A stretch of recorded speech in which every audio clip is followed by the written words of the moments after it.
शिकुंज बिहारी शे हरिदास। राधे राधे दोस्तों, कैसे हैं आप सभी लोग। आई होप सब अच्छे ही होंगे। देखिए, अभी तक आपने लाला के चैनल को सब्सक्राइब नहीं किया है तो प्लीज़ कृषु के चैनल को सब्सक्राइब कर लीजिए, बेल आइकन भी प्रेस कर लीजिए, जिससे लाला के जो भी न्यू वीडियोस होंगे उसकी नोटिफिकेशन आपको इजीली मिल सके। तो आज का जो हमारा वीडियो है वो Q&A है, एकादशी से रिलेटेड आपके मन में जितने भी सवाल हैं आज के वीडियो में मैं उनके आंसर करूँगी। तो चलिए बिना देरी करे हम आज का Q&A स्टार्ट करते हैं और एकादशी से जुड़े आपके जितने भी सवाल हैं मैं सभी का आंसर एक ही वीडियो में करूँगी। तो सबसे पहले देखते हैं हमारा क्वेश्चन नंबर पहला क्या है।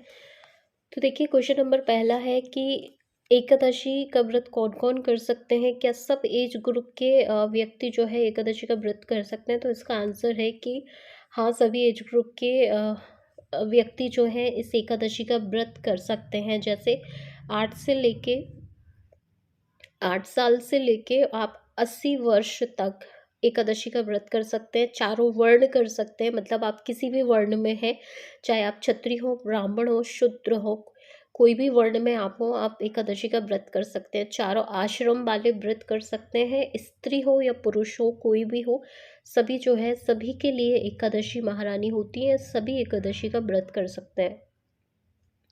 नेक्स्ट हमारा जो सवाल है वो ये है कि क्या एकादशी के दिन तुलसी में हम जल अर्पित कर सकते हैं, तुलसी को क्या हम जल अर्पित कर सकते हैं। तो हाँ, आप बिल्कुल जो है तुलसी को जल अर्पित कर सकते हैं। तुलसी बस तोड़ने का विधान रहता है कि तोड़ी नहीं जाती है, बाकी तुलसी महारानी को हम एकादशी के दिन जल अवश्य दें और दे भी सकते हैं। इसके बाद हमारा जो नेक्स्ट क्वेश्चन है वो ये है कि क्या एकादशी के दिन हम बाल धो सकते हैं, नाखून काट सकते हैं और भी कुछ कार्य होते हैं जैसे कपड़े धोना, ये सब कर सकते हैं। तो देखिए, हमारे गुरुजन और शास्त्र तो ये आज्ञा देते हैं कि आप इन चीज़ों में अपना टाइम वेस्ट ना ही करें तो अच्छा है। और बाल धोने का तो ऐसा है, आप चाहे तो धो सकते हैं क्योंकि वो स्वच्छता में आ जाता है, कपड़े भी हम वॉश करते ही हैं। नाखून काटने का ज़रूर मैं मना ही करूँगी क्योंकि बहुत सारे फेस्टिवल होते हैं और कुछ कुछ डेज़ होते हैं जब हम नाखून नहीं काटते हैं। तो आप जैसे बाल धो सकते हैं, कपड़े धो सकते हैं और नाखून आप नहीं काट सकते, तो ये आप कैंसिल कर दीजिए। बाकी कार्य आप कर सकते हैं जैसा आपके पास समय हो। इसके बाद हमारा नेक्स्ट जो सवाल है वो ये है कि जो गर्भवती स्त्रियां होती हैं और जो वृद्ध लोग होते हैं वो कैसे व्रत करें। उनके लिए तो बहुत सारी दिक्कत होती हैं, जैसे जो गर्भवती महिलाएं हैं उनको बहुत दिक्कत हो सकती है एकादशी के व्रत में। और जो बुजुर्ग लोग हैं जिनकी दवाइयाँ भी होती हैं तो वो कैसे व्रत करें, तो उसके लिए मैं आपको कुछ टिप्स देती हूँ। तो देखिए, जो गर्भवती महिलाएं होती हैं वो लिक्विड में जितना हो सके वो ले सकती हैं, फल ले सकती हैं। और इसमें एकादशी में ऐसा कुछ नहीं रहता है कि आपको निर्जल करना होता है जिससे दिक्कत होगी। तो जो गर्भवती मैयाएं हैं वो बहुत सारी चीज़ें ले सकती हैं, एकादशी का प्रसाद भी ले सकती हैं, जैसे कूटू के आटे के पकौड़े बनते हैं और भी जो भी फल चलते हैं एकादशी में, जो भी भोग प्रसादी चलता है वो सब गर्भवती स्त्रियां ले सकती हैं अगर वो एकादशी का व्रत कर रही हैं तो। और ऐसे करके आप बहुत सारी चीज़ें खा सकते हैं, आप बिल्कुल भी फील नहीं करेंगे कि आप भूखे हैं। ऐसे करके जो गर्भवती मैयाएं हैं वो व्रत कर सकती हैं। इसके बाद जो बुजुर्ग हैं उनकी दवाइयाँ होती हैं तो वो कैसे व्रत करें, तो उनके लिए भी सेम यही प्रोसेस है कि वो ज़्यादा से ज़्यादा लिक्विड फॉर्म में फल ले सकते हैं, जूस ले ले सकते हैं, दूध ले सकते हैं, दूध से बनी चीज़ें ले सकते हैं। और जो एकादशी का प्रसाद होता है अगर आप वो बना पाते हैं, कुट्टू के आटे के पकौड़े भी बन जाते हैं, पूड़ियाँ भी बन जाती हैं, तो आप ऐसे करके वो भी ले सकते हैं, जिससे आपकी दवाइयाँ भी आप ले सकते हैं और आपको भूखा भी फ़ील नहीं होगा। इसके बाद हम नेक्स्ट क्वेश्चन पे मूव करेंगे, जो कि ये है कि इस दिन जो अन्न खाने का विधान अ, बताया, अन्न अन्न ना खाने का जो विधान बताया जाता है उसके पीछे कारण क्या है?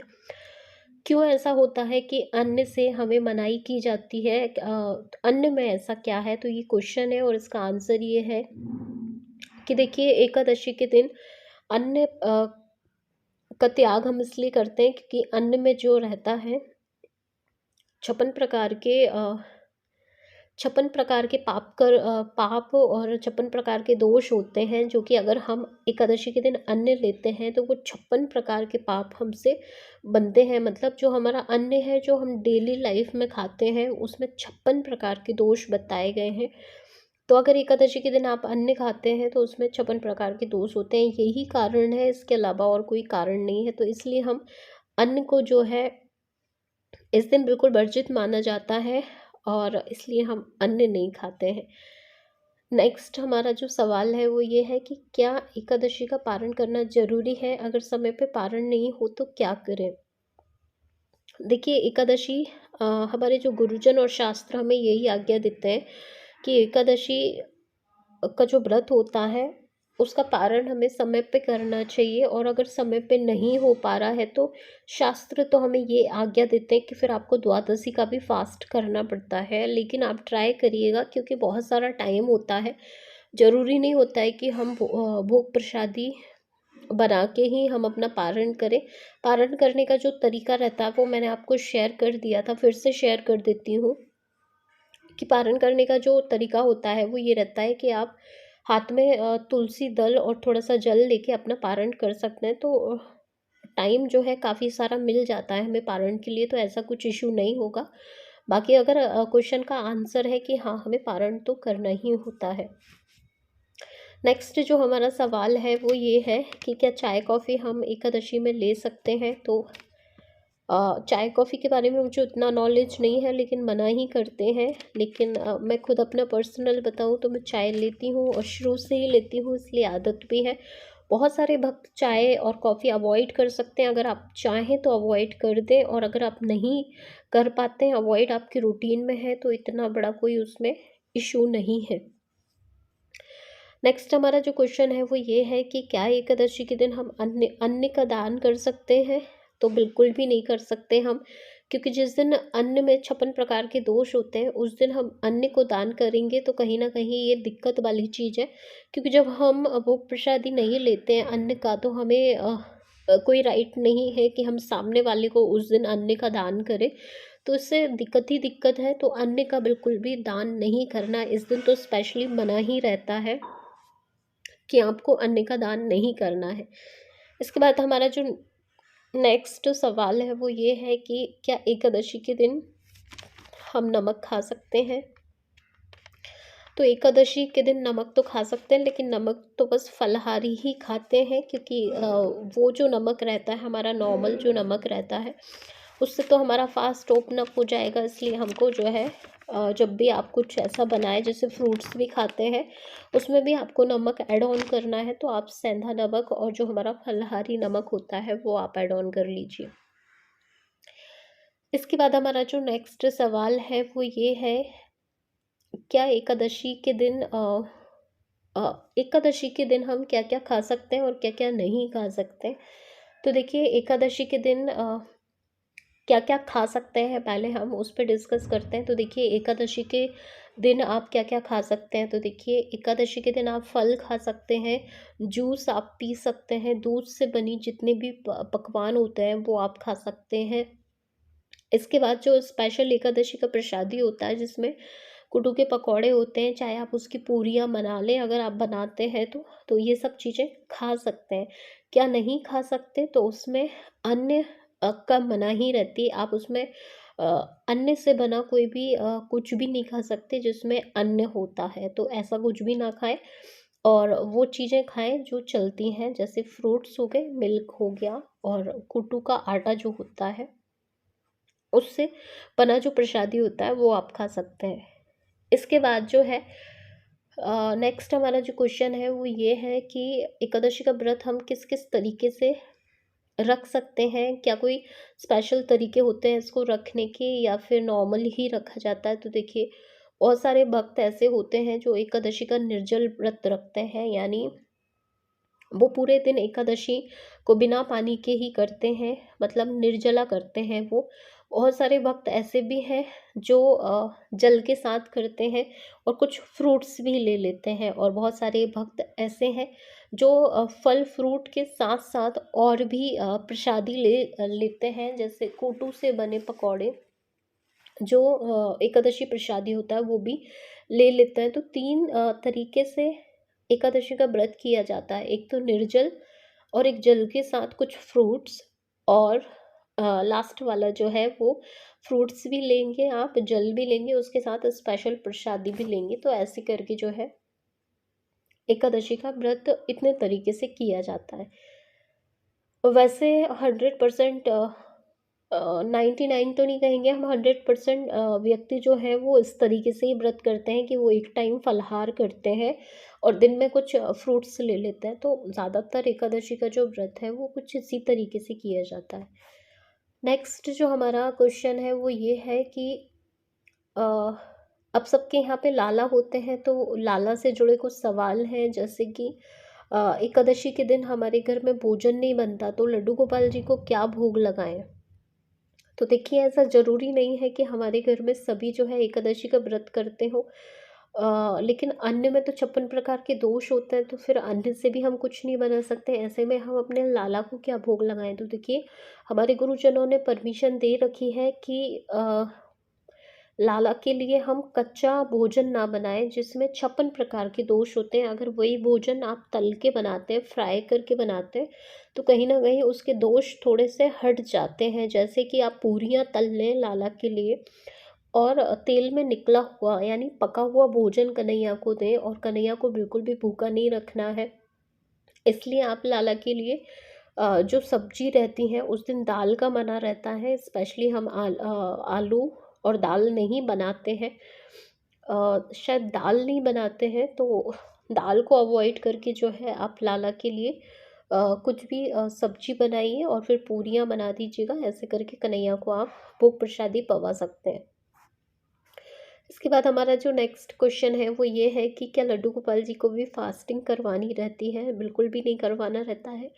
हमारे कन्हैया और किशोरी को हम किसी भी फेस्टिवल पे जो है फास्टिंग नहीं करवाते हैं, चाहे आपका निर्जल व्रत हो या आपके घर में खाना नहीं बना हो। लेकिन लाला के भोग प्रसादी की व्यवस्था जैसे हम डेली रूटीन में करते हैं वैसे ही हमें करनी होती है। तो लाला को हमें बिल्कुल भी भूखा नहीं रखना है। नेक्स्ट हमारा जो सवाल है वो ये है कि मंथ में एकादशी कितनी बार आती है और साल में एकादशी कितनी बार पड़ती है। तो देखिए, मंथ में जो है एकादशी 2 बार आती है, अ, हर 15 दिन के बाद आती है। मतलब 15 डेज में एक एकादशी रहती है और अगले 15 डेज में एक एकादशी रहती है। ऐसे करके महीने में 2 एकादशी होती हैं। अब आपका नेक्स्ट जो क्वेश्चन है वो ये है कि साल में कितनी एकादशी होती हैं। तो देखिए, साल में जो है 26 एकादशी होती हैं। जिस साल अधिक मास होता है, मतलब एक महीना ज़्यादा होता है, तो एक महीने में 2 एकादशी होती हैं। ऐसे करके एक साल में 26 एकादशी होती हैं। और वैसे नॉर्मल जब अधिक मास नहीं होता है तो 24 एकादशी होती हैं।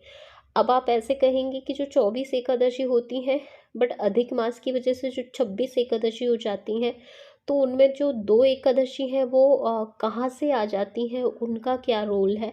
तो देखिए, 2 ऐसी एकादशी हैं जो रिपीट होती हैं, तो कहीं से अलग से नहीं बनती है एकादशी। जो 24 एकादशी हैं वही रहती हैं, लेकिन 2 एकादशी ऐसी रहती हैं जो अधिक मास में जो है रिपीट हो जाती हैं। ऐसे करके टोटल 26 एकादशी हो जाती हैं। इसके बाद देखिए, पूर्णिमा के बाद जो एकादशी आती है, पूर्णिमा के बाद उसको हम कृष्ण पक्ष की एकादशी कहते हैं। अमावस्या के बाद जो एकादशी आती है उसको हम शुक्ल पक्ष की एकादशी कहते हैं। इसके बाद हमारा जो नेक्स्ट क्वेश्चन है वो ये है कि एकादशी का व्रत हम कब से शुरू करें। ऐसी कौन सी एकादशी है जिसपे सबसे अच्छा माना जाता है एकादशी का व्रत करना। तो देखिए, हमारी एकादशी को हमारे प्रभु श्री हरि ने उत्पन्ना एकादशी पे एकादशी महारानी को उत्पन्न किया था। तो वैसे तो यही माना जाता है कि आप उत्पन्ना एकादशी से अपना व्रत शुरू करें। बट ऐसा है कि देखिए, इस साल आपने सोचा है और अगले 8-9 महीने बाद उत्पन्ना एकादशी आएगी और आप से वेट नहीं हो रहा है, आपका मन है कि आप एकादशी करना चाहते हैं, तो ऐसे में आपको क्या करना है, ऐसे में फिर आपको उत्पन्ना एकादशी का वेट नहीं करना होता है। आप जो है जिस पल आपके मन में ख्याल आ जाता है कि आपको एकादशी का फास्ट करना है, तो जो भी मंथ में एकादशी पड़े उससे ही आप अपना एकादशी का व्रत शुरू कर सकते हैं। आपको उत्पन्ना एकादशी का वेट नहीं करना होता है। इसके बाद जो हमारा नेक्स्ट क्वेश्चन है वो ये है कि जो व्यक्ति साल भर की 26 एकादशी या 24 एकादशी नहीं कर सकते, तो क्या उनके लिए कोई ऐसी एकादशी है जो वो करें?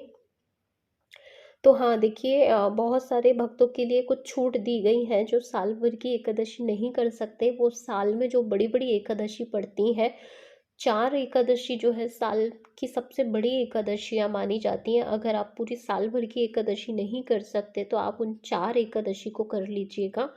तो उससे भी जो है आपको कहीं न कहीं बहुत सारा पुण्य फल मिल जाता है। जैसे निर्जला एकादशी है, उत्पन्ना एकादशी है, देवउठनी एकादशी है, ये बड़ी-बड़ी जो एकादशी हैं आप इनका कर लीजिए अगर आप पूरी साल भर की नहीं कर सकते हैं तो।